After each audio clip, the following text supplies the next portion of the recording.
Good morning, ladies and gentlemen of the YouTubeverse. Hi, little friend. He's doing so much better. Yes, you have, if you've been keeping up, he has gotten healthier looking. His fur has come in stronger. Yeah, the spot in his eye has gotten so much better. There's probably still a little bit of flea stuff on him. I did the treatment just last night, but if you were keeping up with some of the shorts, you would know I'm using this stuff right here. I use the one, and the other one will go to whoever takes him in, so they'll have a backup thing for him. He likes playing and moving around like a kitten should, so that's good. And again, I'm surprised they sleep so much. And I have people chime in talking about how their cats will nap even if they're kittens and stuff. Like, wow, yeah. I mean, I've heard of it. I've lived with cats, but never have I actually had one. So to see them sleeping so much when you know that this is what I normally see from them when they actually interact with me, it was a very fun experience. And I even had a bunny, and bunnies are asleep a lot during the day and so on too. Oh my goodness, you're too close. You're too close. You don't get a close up yet. I wasn't ready for close up. But I knew bunnies slept a lot. But goodness gracious, cats and kittens, man, they are the snooze champions. I'm telling you, I had no idea. Like I said, the reason why I never really owned a cat growing up is I do have allergies. They are not nearly as bad as they used to be. The past few days, I've had trouble breathing a little bit. Eyes got a little itchy, and nose will get a little stuffy here and there. But otherwise, it's way better than it used to be. I used to be, oh buddy, what you doing? Oh, I used to be bad. I used to not be able to breathe almost at all around cats and stuff. So the allergies did get way better. Oh gosh. All right. That was getting difficult trying to keep up with him, but that's the energy he had. So the first day he was here and I brought him here. Thankfully, I had the next day off. So he was brought in Saturday night. So I was able to be here all day Sunday with him. Then I worked Monday, and then when I came in, he was kind of sleeping. Ugh, cat interaction. He wanted to try to help, and he turned it off real quick. Sorry about that. But yeah, what was I saying? Yeah, so on Sunday he was resting and sleeping a lot, and you can see the fleas and stuff running across him and stuff. He was bad looking. He had more scratches because I was washing and spraying him. So once I got the fur matted down a bit with some moisture and saw what was under the fur some more, he had all sorts of like little lesions, like tiny cuts and stuff across his skin and so on. Probably from crawling around and under things in the concrete and so on. But it wasn't bad. He's not as bad as some of the stories you see. I'm just letting you guys know. Oh, buddy, he's chasing my foot around. I'm just letting you guys know kind of what was going on and why a lot of people were skeptical taking him in. Because I think the people that found him saw the fleas and stuff and might have saw he had that cut right there in his eye and everything. Buddy, no biting, no biting. Hey, no biting. You have a toy. Hold on. Okay, now we got under control. But yes, he's been playing more. Way more than on Sundays, what I was getting at before getting interrupted constantly by this little guy. I just came back in. This morning, man, I came out to check out the outside, look at the garden and everything. And last night had a storm roll through, and a big old tree limb smashed right in the middle of the garden. The point of contact from the actual big old trunk was further down in the yard. But the big old tree thing, man, just went crashing. I might have fallen on that part first, actually, and then the bigger end hit the whatchamacallit, the back part of the yard. But I don't know, man. I'll send a little short thing about that later. This is just a quick little update on the kitten. I'm just doing a day-by-day update and everything, and I'm hoping that I do know I have people I work with that watch these videos, so maybe they see how he's doing. They might reach out to more people. Hint, hint, friends of mine, please help. I can't keep him.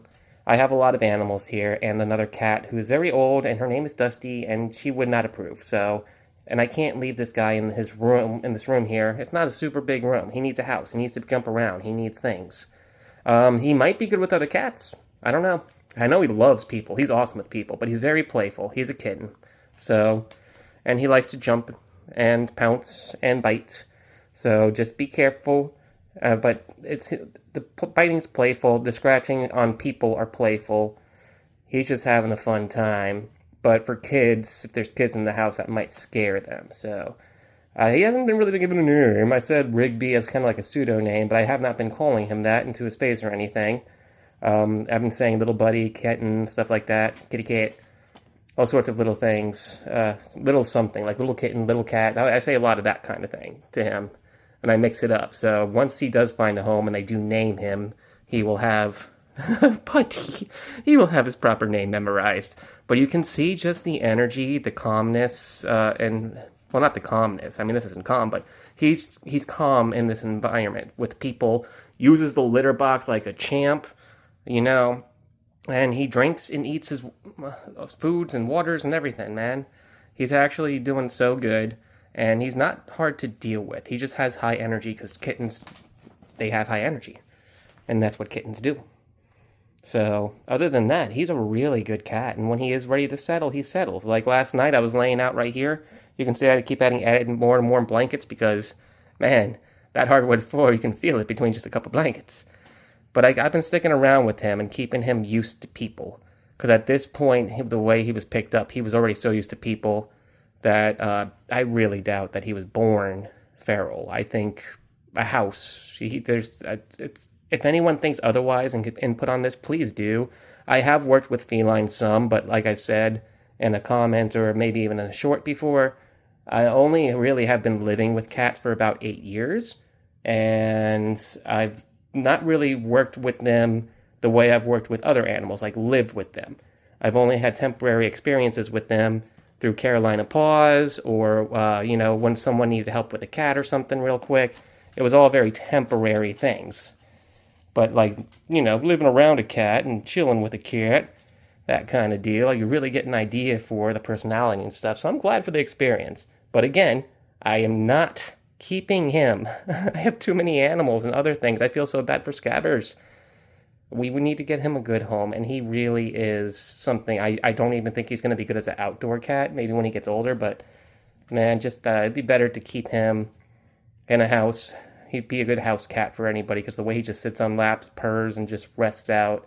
So, that is my little local PSA kind of thing, but also sharing it with everyone else out there because if you, again, are going to look after an animal, you do have to decide if you're going to actually be able to keep them or not. You have to think of their lifespan. You have to think of their energy. You have to think of what they're doing and how much they're going to cost.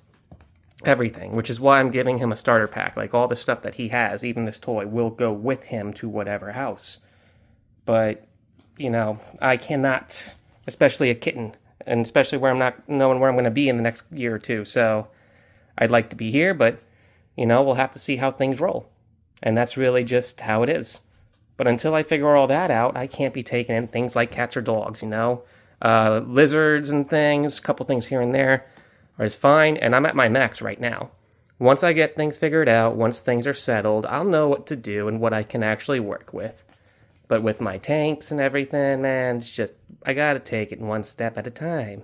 Anywho, I'm gonna peace out. I'm gonna show a couple of shorts of that garden and everything and have my first reaction to it. And I'm gonna be real, I was in all kinds of, trying to, nasty thinking at the time, man, I was gonna want to chop down this stinking tree, man. I was putting stuff through its roots. I water it. I take care of this tree in the yard too. And it's been dropping limbs all over my yard. And I had to get past that stinking thinking and just get it done. Fix the problem and hope that the plants under it fix themselves. But anywho, peace out. More videos today because I'm going to show the crested geckos when they come in. I'm excited to have my little house guests for the week or so. So peace out. Have a good one. I can't seem to catch a freaking break with this stupid thing, dude. Check this out. That was my garden right there, man. It tore up all the earth.